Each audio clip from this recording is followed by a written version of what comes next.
কৃষ্ণকো মাত্ৰ কোনোবা দম্পতীয়ে যদি মনে ভবা সন্তানৰ পিতৃ মাতৃ হ'ব খোজে এক দেও এক সেউ একবিনে নাই কেও এক ভগৱন্তক শয়নে সপোনে স্নানে গুপ্যস্থানে ভজিব লাগিব।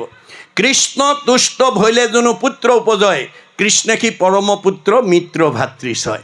আপোনাৰ ভক্তিত যদি ভগৱন্ত সন্তুষ্ট হয় আপোনাৰ মনে ভবা সন্তান আপোনাৰ ঘৰলৈ পঠাই দিব। এয়া হৈছে নিয়ম, এয়া হৈছে দৰ্শন, এয়া হৈছে পদ্ধতি। ভাগৱতে আমাক কেৱল জীৱন পদ্ধতিৰ কথা কৈ আছে, কিন্তু তাকে কাহিনী উপকাহিনীৰ মাজেদি কৈ আছে।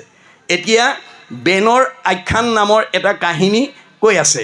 কি বুলি কৈছে যে দেৱৰো দেৱতা ঈশ্বৰৰো মহেশ্বৰ তেহে তুষ্ট ভৈলে নাহি অসাধ্য লোকৰ। ঋষিসকলে কৈছে হে বেন যে আমাৰ দেৱৰো দেৱতা পৰম দেৱতা ভগৱন্ত, যিজন সন্তুষ্ট হ'লে আমাৰ সকলোৰে মংগল হ'ব, গতিকে আমি সেইজনক ভজিব লাগে।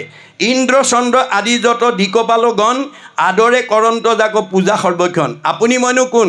ইন্দ্ৰ চন্দ্ৰকে প্ৰমুখ্য কৰি ব্ৰহ্মা বিষ্ণুকে প্ৰমুখ্য কৰি সকলো দেৱতাই যিজনক ভজনা কৰে, ভগৱন্তক ভজনা কৰে, সেইজনক আমি ভজিব লাগিব।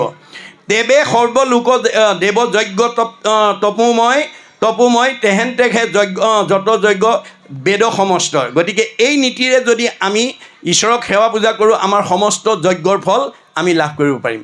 যৎ ফলং সৰ্বতীৰ্থেষু সৰ্বযজ্ঞেষু কীৰ্তিতাম তৎ ফলম কৌটি গুণম পুণ্যম ৰাম নাম এব লভ্যতে।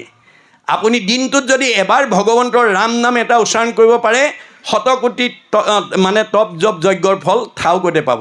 বেদে কৈছে ৰাম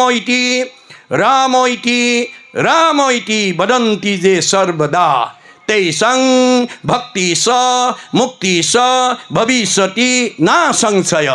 আপুনি কেৱল ৰাম বুলি ক'বলৈ অভ্যাস কৰক। You have to keep the practice of remembrance, Nama Smarana, every day, every hour, rather every second. When a strong habit is formed by unceasing practice throughout the period of life, then it would be easy to remember God at the time of the death. এই অভ্যাসৰ যোগেদি আমি যদি এটা strong habit সবল অভ্যাসত ৰূপান্তৰ কৰিব পাৰোঁ তেতিয়াহ'লে মৃত্যুৰ সময়ত নাৰায়ণ নামটো অজামিলৰ দৰে আহি যাব। অজামিলে 10 নম্বৰ ল'ৰাৰ পুতেকৰ নামটোহে নাৰায়ণ ৰাখিছিলে, ভগৱানৰ নাম বুলি নাজানে।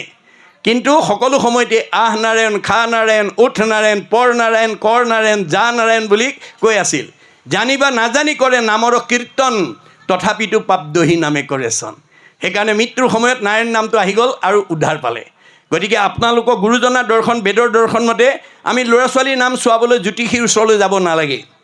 ভগৱান হাজাৰ নামৰ পৰা এটা নাম দি যদি আপুনি ল'ৰা বা ছোৱালী এটা নাম ৰাখিব পাৰে তাৰ নাম ল'লেও আপুনি মুক্তি লাভ কৰিব পাৰে।